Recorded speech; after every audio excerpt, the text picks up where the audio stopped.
Aleluia. Você pode dar uma glória a Deus aí? Você pode olhar para o lado e falar com o teu irmão: Deus te abençoe nessa noite. Que bom que você está aqui. Ah, que bom que você chegou. Se você está aqui é porque houve permissão dos céus para que você pudesse chegar aqui. E você chegou. Fique certo que o teu nome é Vitória. É Vitória. Fala pro teu irmão: Deus vai virar esse jogo. Amém, glória a Deus. Deus abençoe, Deus abençoe. Deus abençoe, Beck.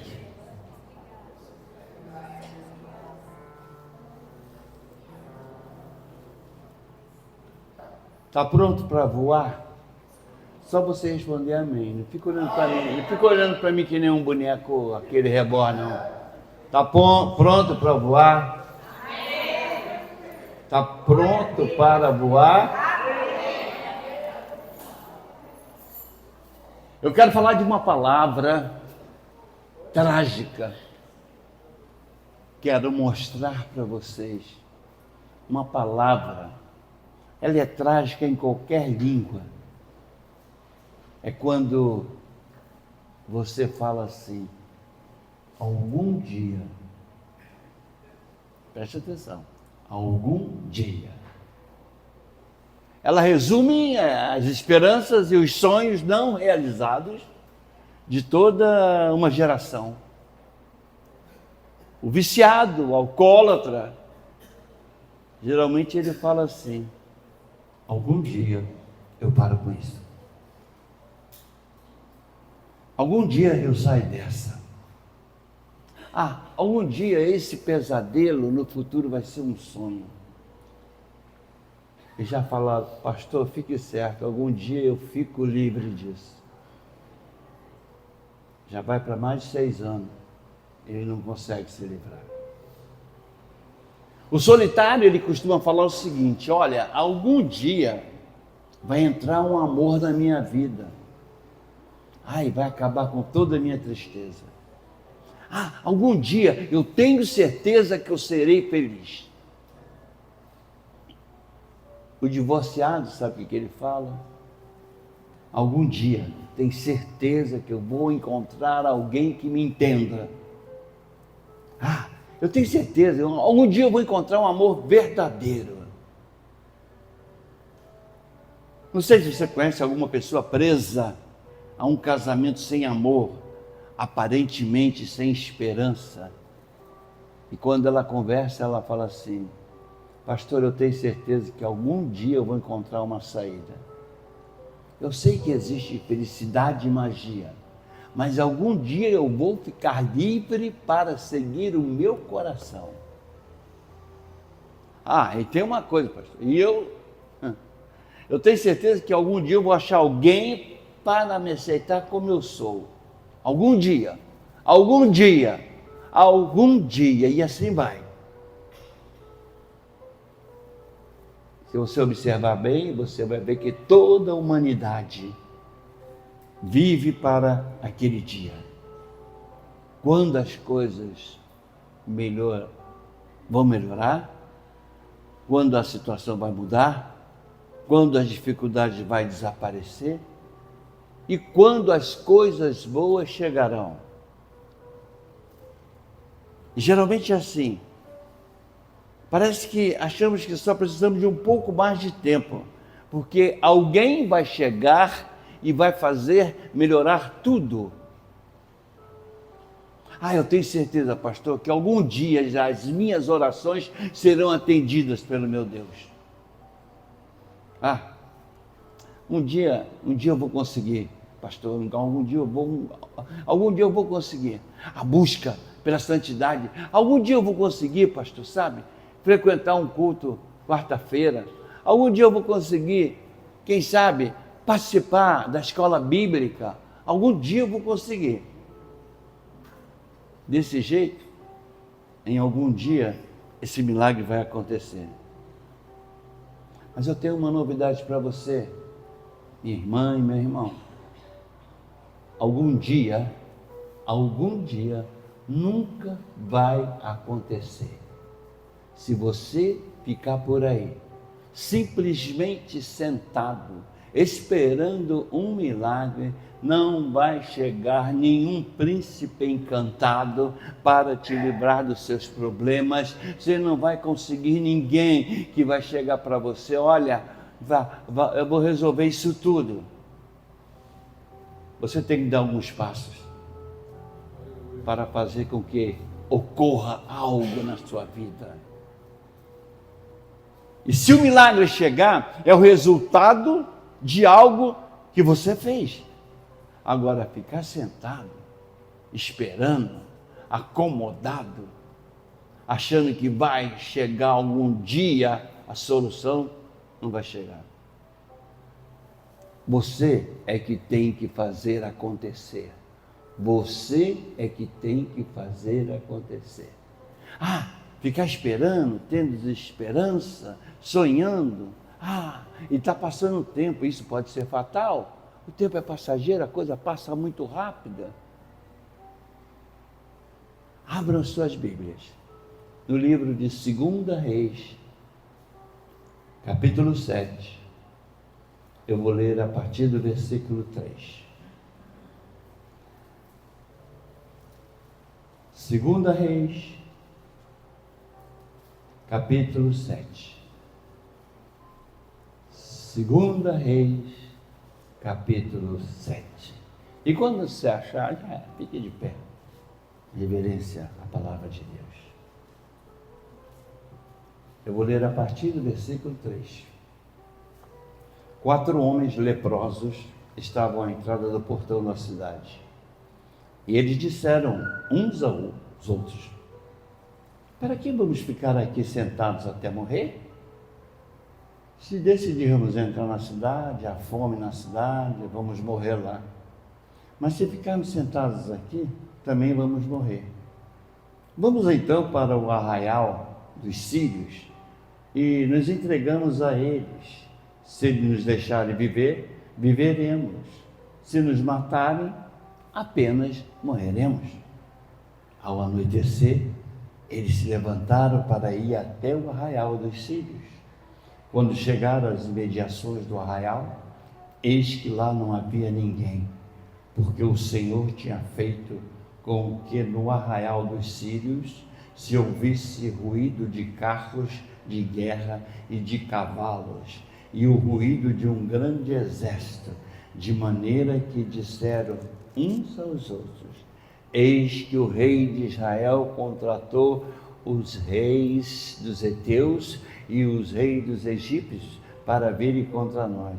Por isso, ao anoitecer, eles se levantaram e fugiram, abandonando as suas tendas e os seus cavalos e os seus jumentos, deixando o arraial como estava. Fugiram para salvar a sua vida.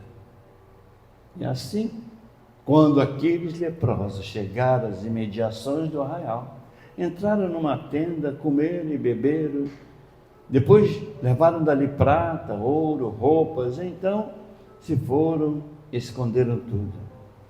Bom, voltaram e entraram em outra tenda, e dali também levaram o que havia e esconderam.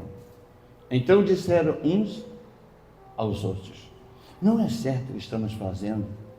Este dia é um dia de boas novas e nós nos calamos. Se esperarmos até a luz da manhã, seremos tidos por culpados. Vamos agora mesmo anunciar isso no Palácio Real. Amém. Abaixe sua cabeça. Senhor Deus, meu Pai, Tu sabes todas as coisas, Pai. Tu tens o controle de tudo nessa terra. Nós reconhecemos a Tua soberania. Então, nessa noite, nós nos humilhamos diante de Ti, Pai, pedindo permissão para chegar à sala do trono.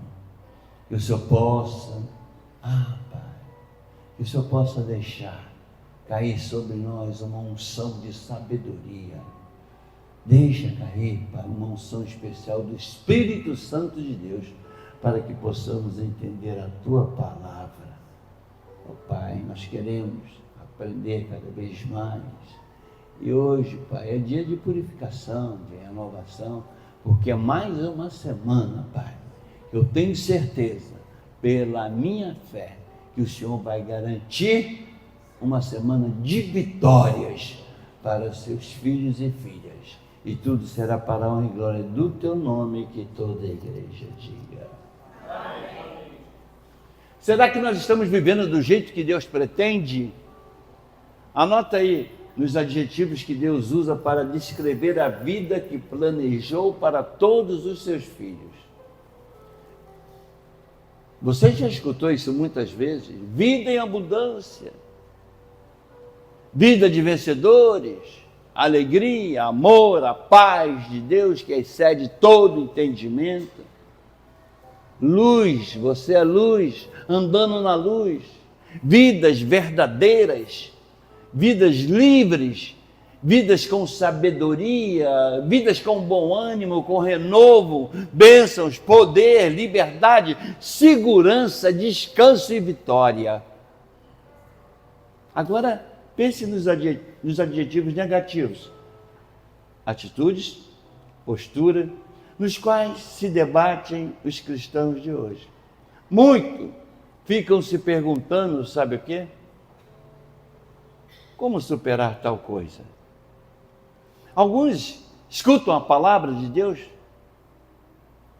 estão dentro da igreja, mas vivem em depressão, vivem com medo, ansiedade, alguns têm insônia, outros sofrem de solidão, outros têm tristeza, alguns têm desespero, inquietude e debilidade. Quando não, estão refém de culpa, condenação, tentação, opressão, escravidão, confusão, esgotamento, aridez espiritual e deserto. Tem filhos e filhas que vivem hoje como se ele, o nosso pai, o tivesse abandonado o seu povo. Parece que ele pensa que o Satanás assumiu o controle da terra. Muitas vezes ele pensa assim.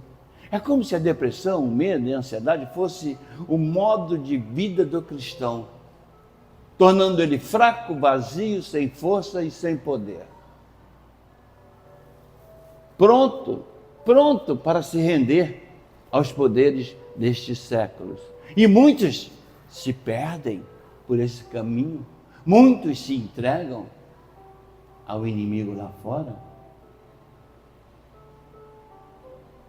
E muitos acham o seguinte, que o demônio anda no nosso meio tranquilamente. E ele vai em algum momento pular em cima de alguém com muita vontade, vai roubar as coisas que nós temos. Hoje nós temos homens de Deus que se esgotam, que enfraquecem. Alguns já estão desistindo, já desistiram desse ministério. Outros fizeram tantas maracutaias, tanta esperteza, tantas fraudes, que a igreja teve que fechar. Eu não vou falar o nome das igrejas, né? Mas para que você saiba, muitos estão aí, brigando entre si. E geralmente há uma ganância no meio dos pastores, voltados para o dinheiro. E tem outra coisa, até suicídio nós temos visto. Isso não pode continuar. Jesus Cristo não disse que voltaria para uma igreja em depressão, abalada, derrotada, nervosa, esgotada. Não, ele diz o seguinte, queria voltar para uma igreja triunfante, vitoriosa contra todo o poder de Satanás. 1 João 5,4 diz assim: porque todo o que é nascido de Deus, olha só, vence o mundo. E esta é a vitória que vence o mundo, a nossa fé. Presta bem atenção, eu vou falar algumas palavras aqui que eu quero que você acompanhe. Todo que é nascido de Deus vence o mundo. É você? Olha para o teu irmão e fala, está falando contigo? Está falando contigo? Porque tem gente aqui, pode ser que não seja nascido de Deus. Esta é a vitória que vence o mundo. E o que é que vence o mundo? É a vossa fé. Romanos 8:37 diz assim, olha, em todas estas coisas, porém, somos mais do que vencedores por meio daquele que nos amou. Olha só, duas passagens. Só isso, se você tiver um grande entendimento, um bom entendimento, já basta para você sair daqui hoje com a vitória. Um pouco antes da sua morte, Jesus Cristo se levantou em Jerusalém e diz que ele chorou por causa da recusa da humanidade em compreender o que Deus estava lhe oferecendo. E Jesus observava em silêncio a multidão caminhando como ovelhas sem pastor, e a maioria com medo, em desespero, coração amargurado, partido. Jesus talvez nem acreditasse no que ele estava vendo. E ele pensava, acredito, isso não pode ser assim. Ele pensava, eles poderiam estar vivendo um júbilo, paz, contentamento. Abra sua Bíblia em Lucas 19.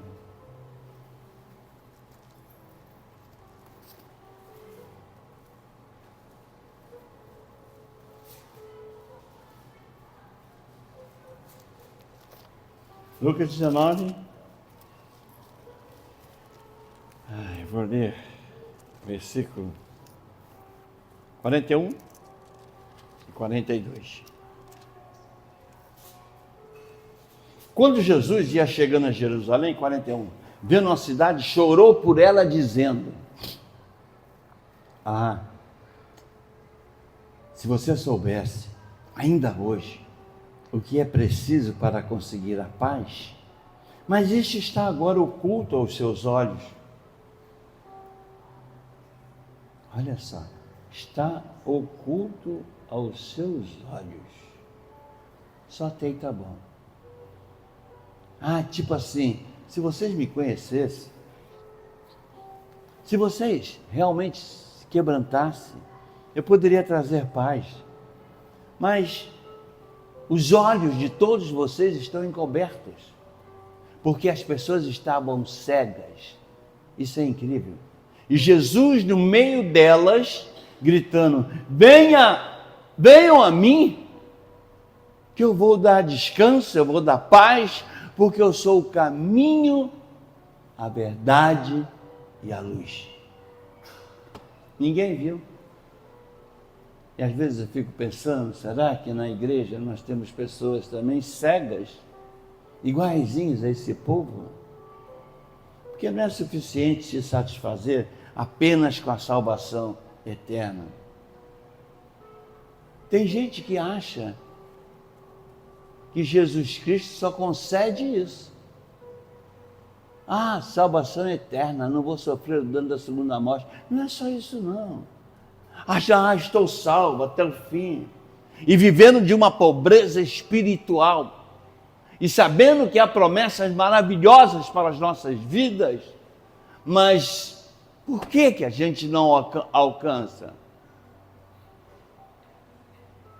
Efésios 1 diz assim: para que Deus, o nosso Senhor Jesus Cristo, o Pai da glória, vos dê o espírito de sabedoria, de revelação, no pleno conhecimento dele, sendo iluminados os olhos do vosso coração, para que saibais qual seja a esperança da sua vocação e quais a riqueza da glória da sua herança nos santos. Amém? O rei da Síria Tem uma passagem da Bíblia, né, que ele enviou um exército de cavalaria e carro de guerra, batalhão, soldados, uns 5.000 soldados, né, para pegar apenas um homem, o profeta Eliseu. Eliseu está lá, aí o servo dele sai, Geazi aí olha, era no monte que ele estava, numa casa, ele olha o vale todo coalhado de soldados. O cara se desesperou, perdeu a tranquilidade, voltou correndo e já chegou perto de Eliseu. Mestre, tem uma coisa horrível que está acontecendo, olha, você não tem ideia, olha, nós estamos cercados, temos soldados por todos os lados, carros de combate. Mestre, eles vieram pegar o senhor. O que Eliseu fez? Eliseu foi orar. Aí você pensa que Eliseu fez uma oração tipo: meu Deus, tu pode me dar o livramento desses homens? Não. Olha a oração de Eliseu, olha só o que ele falou: Senhor meu Deus, abra os olhos do meu servo, para que ele veja. E diz a história que o Senhor abriu os olhos do moço. Eliseu mandou: vai lá fora de novo, vê lá como é que estão as coisas. Ele olhou lá fora. Quando ele olhou, ele viu acima do exército um batalhão de anjos, com cavalos e carros de fogo. É isso que eu falo, nós também às vezes necessitamos que os nossos olhos sejam abertos. 1 João 4, ele deixa bem claro, olha, maior é aquele que está do que aquele que está. Mas quando é que você realmente acredita nisso? Você fala por falar? Ou você realmente crê nisso? Eu tenho falado que esse ano nós vamos dar uma reviravolta. A sua vida vai ter uma mudança extraordinária nesse ano. Eu tenho falado isso desde o início de janeiro. E isso vai acontecer. Porque eu creio que há uma maneira de descobrir uma vida de alegria e de paz. Mas para isso eu tenho que dar alguns passos para que ocorra essa virada. Eu não posso pedir que Deus mude as circunstâncias da sua vida, te dê uma bênção especial, se você está acomodado, se você está parado, se você não quer mais nada. Olha o exemplo desses leprosos. Se entrarmos na cidade, eles estão passando fome, nós vamos morrer. Se ficarmos aqui, vamos morrer. Vamos então para o acampamento dos inimigos? Por quê? Se eles derem comida para nós, nós estamos bem. Se não der, a gente morre lá. Olha só a decisão deles. Então, a sua decisão é que vai manifestar a bênção de Deus na sua vida. Nós não precisamos depender de ninguém para a nossa felicidade. Nessa agitação do mundo de hoje, nós não chegamos mais a Deus em busca de ajuda. Muitas vezes estão buscando pessoas, maridos, esposas, amigos, gerente, livros motivacionais, sempre procurando uma pessoa certa, com a palavra certa, sempre dependendo de algum encorajamento, que alguém fale alguma coisa, tire a gente da tristeza. Mas eu quero te dizer, existem certas coisas que nenhum ser humano pode ensinar. Há algumas crises que só o Espírito Santo pode te dar a saída. Às vezes, existem respostas em lugar algum da mente humana. Não adianta você pensar, não tem resposta. Então o Espírito Santo precisa ensinar como sair da crise. Voltarmos para o nosso interior, bloquear todas as vozes e falas exteriores. Abra sua Bíblia em 1 João 2. Eu agora estou botando algumas palavras, porque é bom que você leia, porque eu acredito que você grava melhor. 1 João 2. Eu vou ler o versículo, vou ler só um versículo, tá? Vou ler o versículo 27. Presta bem atenção, eu vou ler devagar para vocês internalizar, vocês colocar na tua mente. Quanto a vocês, a unção que receberam dele permanece em vocês e não precisam de alguém que os ensine. Mas como a unção dele, os ensinamentos a respeito de todas as coisas, e é verdadeira e não é falsa, permaneçam nele, como também ela ensinou a vocês. Aí hoje de manhã, no culto do Márcio, até ele usou essa palavra, que ela é muito forte, muito boa. É 1 Coríntios 2,9 que fala assim: nem olhos viram, nem ouvidos ouviram, nem jamais penetrou em coração humano o que Deus tem preparado para aqueles que o amam. Se aquilo que Deus preparou para nós ainda não penetrou na mente humana, como é que alguém poderá dizer algo que não sabe? Como é que alguém vai falar alguma coisa? Se não penetrou, então nenhum outro ser humano pode ser a nossa fonte de felicidade e de paz. A resposta para todos os nossos problemas pode ser achada somente em você. Só em você. Romanos 8:11 diz assim: se habita em vós o Espírito Santo daquele que ressuscitou a Jesus dentre os mortos, esse mesmo que ressuscitou a Cristo Jesus dentre os mortos, vivificará também o vosso corpo mortal por meio do seu Espírito que habita em vós. Está sentindo o teu poder? Está sentindo o ponto que você está sendo hoje exaltado? Existe um poder dentro de nós, grande, indescritível, aguardando a oportunidade de irromper.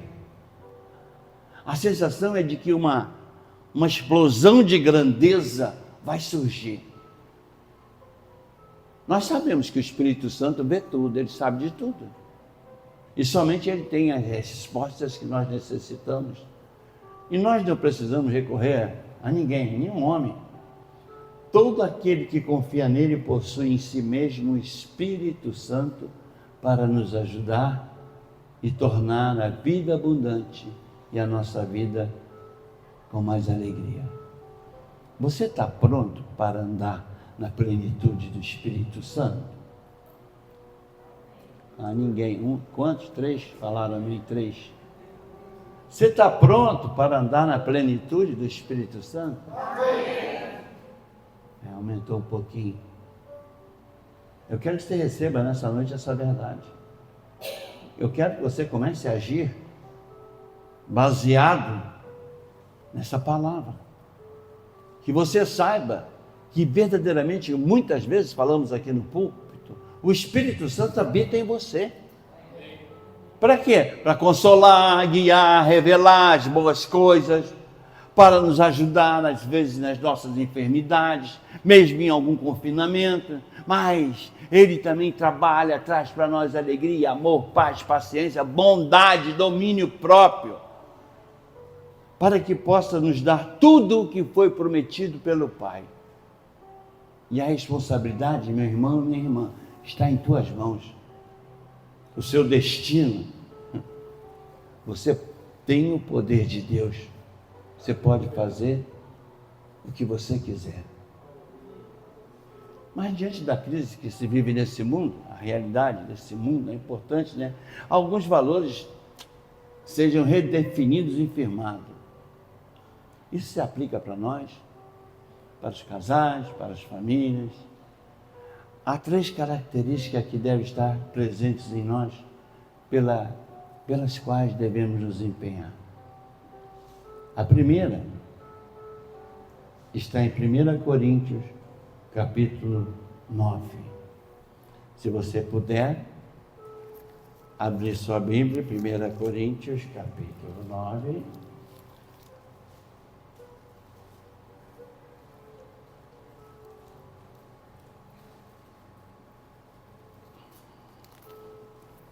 Primeira Coríntios, capítulo 9. Eu vou ler a partir do versículo 24. Diz assim: vocês não sabem que os que correm no estádio, todos, na verdade, correm, mas um só leva o prêmio? Então corram de tal maneira que ganhem o prêmio. Todo atleta, em tudo se domina aquele para alcançar uma coroa corruptível, nós, porém, a incorruptível. Assim, corro também eu, não sem meta, assim eu luto, não como desferindo golpes no ar, mas esmurro o meu corpo e aí eu reduzo à escravidão, para que, tendo pregado a outros, não venha eu mesmo a ser desqualificado. Você pode dizer amém? Amém. Então, não deixe o que é urgente em sua vida tomar o lugar daquilo que é importante. Essa frase, ela serve de um bom critério para que você possa avaliar o que é que você está fazendo. O apóstolo Paulo, ele nos ensina, fala das prioridades, ele fala tudo direitinho o que é que a gente tem que fazer, né? Assim também como eu, não sem meta, assim luto não desferindo golpes no ar, olha só. Então nós temos que ter 4 prioridades gerais em nossas vidas e lutar para alcançá-la. A primeira é a que tem que estar no seu coração, isso todos os dias, querer agradar a Deus. Mais importante do que ler a Bíblia e conhecê-lo, é ter o desejo sincero de agradar a Deus em tudo que você faz. Muitas vezes nós queremos agradar a Deus e também queremos agradar a todo mundo. Queremos agradar também outras pessoas. E aí nós sabemos que não vamos conseguir agradar a todo mundo. Mas o importante para nós é agradar a Deus. Agradar a Deus é a prioridade. Devemos agradar a Deus. Você pode falar para o teu irmão, só para ele não cair aí? Esse desejo de agradar a Deus, sabe o que significa? É um envolvimento sério com a Bíblia, com a palavra de Deus, porque é dela que vem a orientação para tudo que devemos fazer. Abra sua Bíblia em Hebreus. Vai tirar a poeira da tua Bíblia hoje. Hebreus, capítulo 4.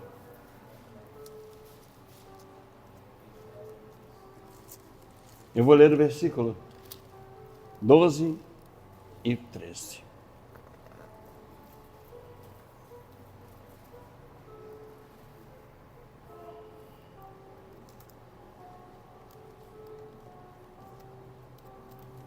Um minutinho só que deu um nó aqui.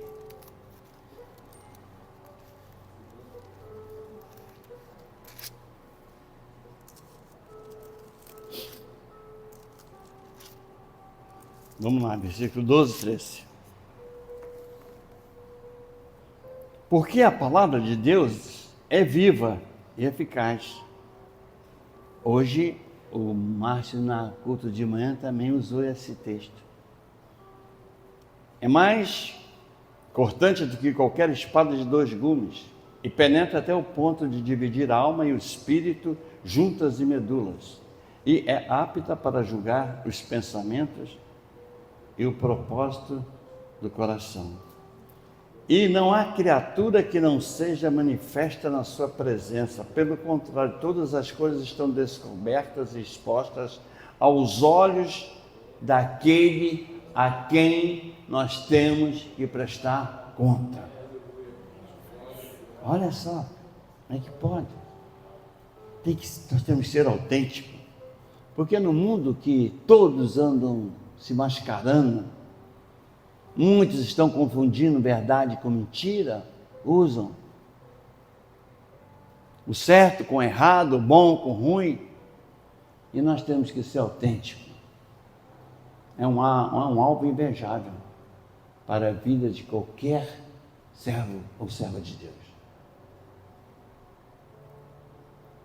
O Paulo, ele tinha tanta firmeza de caráter que ele arrancou a máscara de todo mundo. Todos aqueles que estavam perto dele, ao redor dele, ele não aceitava não, ele batia forte. Ele resolvia, não queria nenhum falso com ele. O uso de máscara, tudo bem, pode ter inspirado pinturas, esculturas, teatro, festa, tudo bem. Mas não pode ser inspiração para o nosso estilo de vida.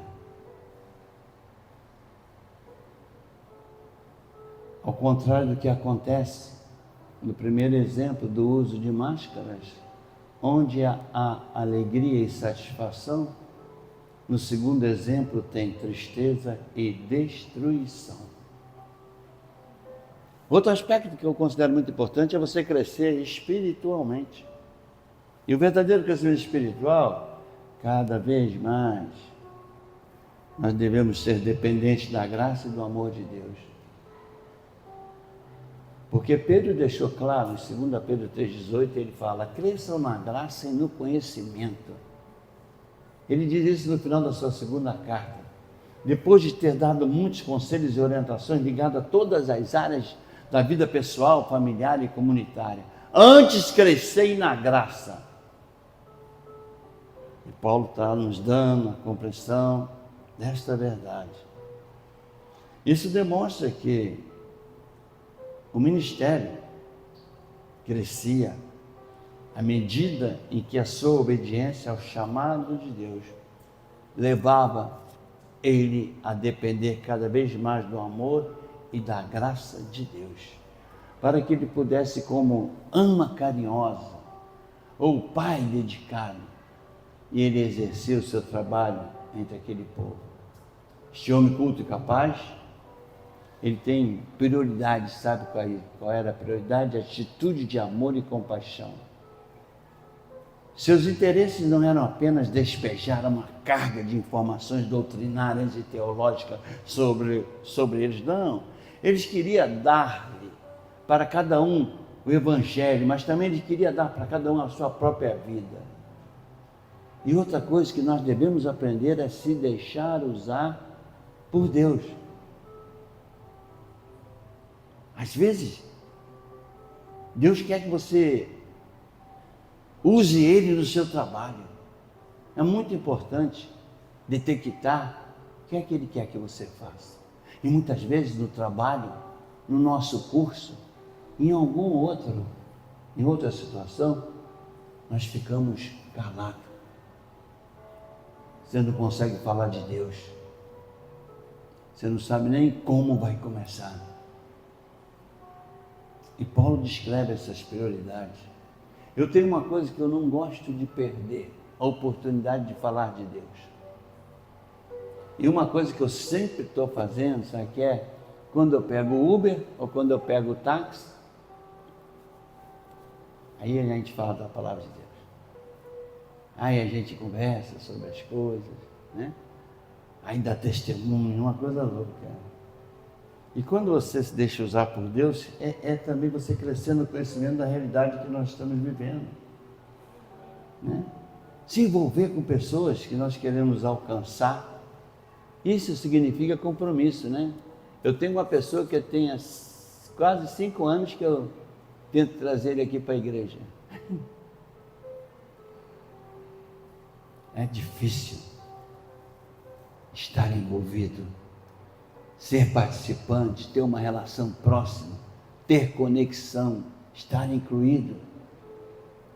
Então, nessa compreensão, nós temos pelo menos 4 áreas de envolvimento. O nosso envolvimento com Deus, o nosso envolvimento com os membros da nossa família, o nosso envolvimento com a nossa comunidade de fé e o nosso envolvimento com o mundo do qual vivemos. Comunhão. Nós temos que procurar a comunhão. E nós temos que aprender a assumir isso, fortalecendo as nossas vidas, fortalecendo sem forçar nada, que isso tudo saia assim, tranquilamente. Você começa a falar, o Espírito Santo usa a tua boca. Aí você começa a ver aumentando cada vez mais o sentimento de unidade, de harmonia. Aí você começa a desenvolver um exemplo de envolvimento da espontaneidade. Quando Deus pede um envolvimento, não é envolvimento forçado, não, nada é imposto, tudo brota naturalmente. E você gosta, você começa a se sentir bem. Deus quer isso, responsabilidade. Nós estamos ligados aqui uns aos outros. Nós estamos ligados. Isso é muito confortante, né? Porque hoje muitas pessoas estão vivendo aí fora em isolamento, anonimato, mundo diferente, alguns preocupados só consigo mesmo. Mas aqui tem alguém que te ama. Tu pode olhar para o lado, olha para ele, tem alguém que te ama.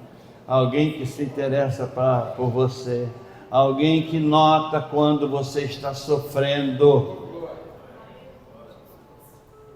E aí o que a gente faz? Você está bem? Você incentiva. Você então vem você dá umas palavras motivacionais, você fala, fala do reino de Deus e vai falando das coisas, né? Vai estimulando, né? Quando você estimula alguém, você é estimulado também. Isso é importante. Tem um texto que nos ajuda muito, está em Hebreus, capítulo 10. Se você puder, abra.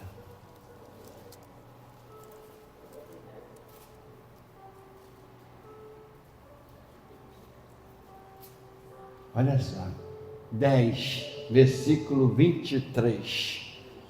Guardemos firme a confissão da esperança sem vacilar, pois quem fez a promessa é fiel. Cuidemos também de nos animar uns aos outros no amor e na prática de boas obras. Não deixemos de nos congregar, como é costume de alguns. Pelo contrário, façamos as demonstrações, ainda mais agora que você sabe que o dia final está se aproximando. Comunhão. Falar com o nosso irmão, estar lado a lado. Porque hoje o que existe aí fora é pessoas que gostam, sabe de quê? De destruir. Pessoas que são usadas talvez pelo inimigo, pessoas que não conseguem dar uma palavra de incentivo, pessoas que só falam sobre derrota, né? Eu estava no Uber conversando com o senhor e aí ele começou a falar e aí ele disse assim, eu falei para ele, você sabia que essa profissão de motorista é uma profissão mais perigosa que existe? É a que mais causa doenças? Aí falei da coluna, falei do rins, falei de tudo. Até nós também conversamos, não foi, João, sobre isso? E eu falando com ele, Ele falou, mas tem uma coisa que eu aprendi com meu pai. E ele olhou para mim, eu aprendi uma coisa com meu pai. Meu pai falou assim, com todas as coisas erradas, todas as coisas contra a minha vida, não deixe entrar no seu coração, não. Siga em frente, marche. Aí eu falei, epa, já vi que esse é do time de Moisés, quando fala marche. Aí eu falei, você tem razão, né? E a gente só pode marchar com Deus. Ele, glória a Deus. Falei, esse é do João. Que ele disse que entra no carro, as pessoas entram no carro dele, a maioria reclamando. Sempre com algum problema, sempre com uma coisa, está muito cansado, está não sei o quê, está doente, está enfermidade, tem uma parente que ela está cuidando, só vive reclamando. Como é que a pessoa pode viver uma vida assim? Não existe. E as pessoas então vai desestimulando quem elas encontram. E se ela encontrar uma pessoa enfraquecida, você vira refém dela. Ela fala, está tão difícil, você não tem ideia como minha vida está difícil. Aí você fala, a minha também, estou numa luta tremenda e tal. Aí você começa a ser conivente. E ao contrário, nós temos que ser cristãos, temos que estimular uns aos outros. Primeira palavra de agradecimento e gratidão. Gratidão, você está aqui agora. Olha essa coisa linda do teu lado, arrumada, bonita, né? Tá cheia de vigor, né? Tem gente que está com a cara meio triste, mas eu sei que Deus vai dar uma sacudida nela hoje, né? Porque Deus vai dar ânimo. Tem mantido você de fé, tem uma mão poderosa sobre a sua cabeça. Quantos acidentes, quantas coisas aí fora estão acontecendo, cara? E você está aí firme. Por quê? Você acha que é obrigação dele fazer isso por você? Não. Mas sabe o que é isso? É o amor que ele tem por você. Então fala para o teu irmão, tu já pode voar, cara. Sabe aquela história das duas lagartas? Estavam se arrastando pelo terreno, né, com muita dificuldade. Aí depois, aí passa a sombra de uma borboleta azul, passando sobre ela e encobriu. Elas olharam para cima, aquela brilhante criatura que voava acima das suas vistas. Enquanto as lagartas conquistavam cada centímetro de obstáculo da grama, uma cutucou a outra e disse, eu não voaria numa coisa dessa nem por $1 milhão. É uma pena. Quando as pessoas, como as duas lagartas da história, não percebem a glória de Deus sobre a sua vida, te transformando. Você já imaginou, você já parou para pensar a mudança que você teve? Você já parou para fazer uma reflexão sobre isso? Você já parou para pensar que você é uma borboleta? Muitos acham que a transformação na vida não é possível. Mas eu te digo uma coisa, você não foi feito para ser lagarta, não. Você não é para ficar se rastejando, não. Você é para voar. Voar no alto, no sol, com Ele. Que você possa descobrir cada vez mais uma nova motivação para viver uma vida verdadeiramente debaixo da graça de Deus, tendo cada vez mais intimidade com Ele. Fala para o teu irmão, você é escolhida ou você é escolhido? Uma coisa eu quero te falar, você sabe que o escolhido não tem escolha, né? Como é que você sabe que é escolhida? Como é que você sabe?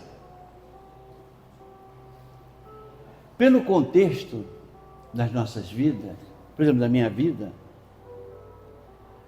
cara, toda semana tem uma pancada. Sempre tem uma coisa, eu estou sofrendo, está uma luta comigo. As coisas são complicadas. E você percebe o roteiro da sua história. E você acha difícil, porque tudo para você é com choro, tudo para você é complicado, tudo para você sempre tem alguma coisa que embaça, que não deixa. Hoje mesmo eu tive uma prova ali quando eu cheguei. Eu cheguei mais ou menos cedo, a minha querida, já ia chamar de neguinha, a Micaela estava vendo um jogo do Flamengo. E eu falei, caramba, tá quanto? Tá. Aí eu fui, sentei ali em frente e peguei o meu celular para botar no jogo do Flamengo. Gente, acabou o jogo, eu não consegui entrar. Mas eu não fiquei até o final não, chegou uma hora já, quando já estava naqueles 7 minutos finais, né? Aí eu parei, porque o Espírito Santo falou comigo, ele não quer que você veja o jogo agora não, cara. Aí eu falei, cara, eu estou errado. Não tem nada a ver. Por isso que o que não está entrando, ele não entrou. Aí vai para a fila do banco, né? Tem uma fila danada. Quando chegou na minha vez, a moça, eu tenho que esperar um pouco que o sistema saiu fora do ar. Eu falei, a senhora sabe se demora muito?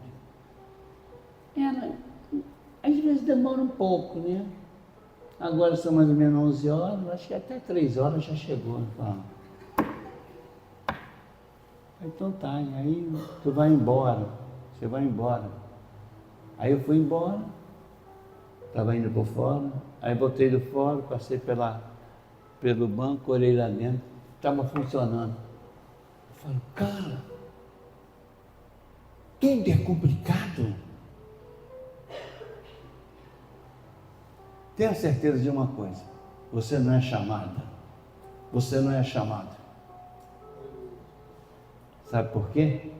Você que usa, você que passa por isso, você é escolhido. Você é escolhida. E você sempre vai viver no propósito do Senhor. Porque quem é escolhido sempre vai viver na rota do Senhor. O escolhido, ele monta um plano A, mas Deus tem um plano B. Aí você, aí você então monta um plano B, aí Deus tem um plano A. Sempre tudo para o escolhido é difícil. Por que será que é complicado? Por que será que para mim tudo é estreito? Tudo é estreito. Você sabe por quê? Porque o escolhido e a escolhida tem uma missão. A missão de resgatar, de curar, de restaurar, de libertar e de levantar. E eu quero que você entenda, você tem autoridade do céu por trás de você, como eu falei para você. O Espírito de Deus está dentro de você. O plano de Deus está diante de você. Mas o chamado, o que tem chamado, é ótimo. Tudo bem, o chamado é porque Deus está investindo, está dando oportunidade para que ele venha ao culto, para que ele entenda a palavra de Deus, para que ele sinta o desejo de frequentar a escola bíblica, para que ele possa participar das campanhas, para que ele possa estar na igreja às quarta-feira. Esse é o que tem chamado. O que tem chamado, ele vive assim. Mas o que acontece é que o coração dele ainda não está quebrantado. O coração dele ainda não está verdadeiramente ligado ao Pai. Não há ainda uma intimidade. Mas você tem um chamado, porque Deus está investindo, porque você vai melhorar. Fala para o teu irmão, tu vai melhorar muito, meu irmão. E aí sim, aí você é escolhida. A partir do momento que você começa a participar de todas essas coisas, vem na igreja, vem nessas coisas, vem no culto de oração, faz isso, faz aquilo, você é escolhida. E aí você é escolhida, você fica na linha de frente. E quando você está na linha de frente, sabe o que acontece? É Ele que controla todas as coisas. Porque Ele está habitando em você, não é? Mas se você fica com preocupação, se você fica às vezes murmurando, você vai se afastando de Deus. Mas eu te digo que essa noite, Deus tem um compromisso tem uma promessa para a sua vida. E eu te digo que ela não pode ser rompida. Amém? Então que você possa saber que você tem que avançar, como aquele homem do táxi. Tem que marchar. Eu não posso parar. Avançar. Porque hoje, mais uma vez, você sai daqui cheio da graça de Deus. Amém? A nossa glória é o testemunho da nossa consciência, que podemos cada vez mais buscar mais santidade e sinceridade, não com a sabedoria humana, mas na graça de Deus. Você vai alcançar a vitória, você vai ver acontecer, mas você tem que crer nisso. Às vezes você quer ver a mudança, quer ver a bênção, mas você não quer pagar o preço. Poxa, já pensou chegar aqui cedo, domingo, escola bíblica, 8 horas da manhã? Aí já fica difícil para você, né? Tá. Aí você, não sei, tem um culto quinta-feira de oração, aí você, não pode, não dá para mim. Não é que você tenha que estar sempre, mas de vez em quando você está procurando. E aí sabe o que acontece?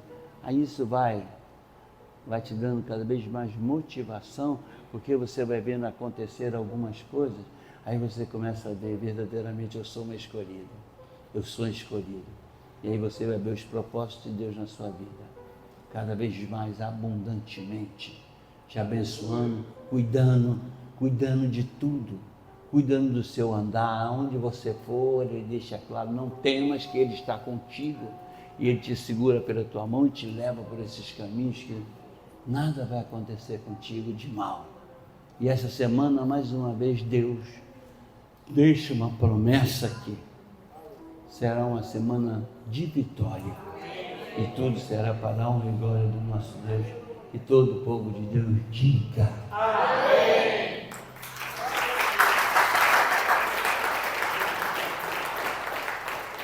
Senhor Deus, meu Pai, Pai,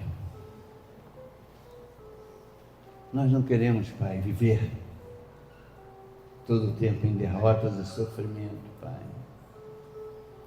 Nessa noite, Pai, eu quero que o Senhor nos eleve num patamar em todas as áreas de nossas vidas. Coloque cada um de nós em posições inimagináveis. Pai, porque eu creio, nós cremos que o impossível vai acontecer. Senhor, nessa noite eu quero agradecer pelo Teu amor, Tua misericórdia, pelo Teu cuidado comigo. Sou grato ao Senhor pela nossa salvação e pela vida eterna. Perdoa os nossos pecados e retira de nós tudo que não provém de Ti. Senhor, ensina cada um aqui a ser pessoas mais pacientes, cheias de fé, esperança, guarda os nossos caminhos, livrando-nos de todo o mal. Dá para nós, Pai, o discernimento espiritual para que os nossos ouvidos e os nossos olhos sejam sensíveis à Tua vontade, Pai. Tira essa cegueira, Pai, mas dá uma visão espiritual para nós fortalecida, porque nós queremos ser vitoriosos, Pai. Nós estamos dispostos a pagar o preço para obter a nossa bênção, Pai. Mas nós precisamos da Tua direção, Pai. Que o Senhor possa ser conosco em nome de Jesus Cristo, Pai. Que o Senhor possa fazer acontecer. E tudo será para a honra e glória do Teu nome. Que toda a igreja diga. Da glória a Deus, aleluia.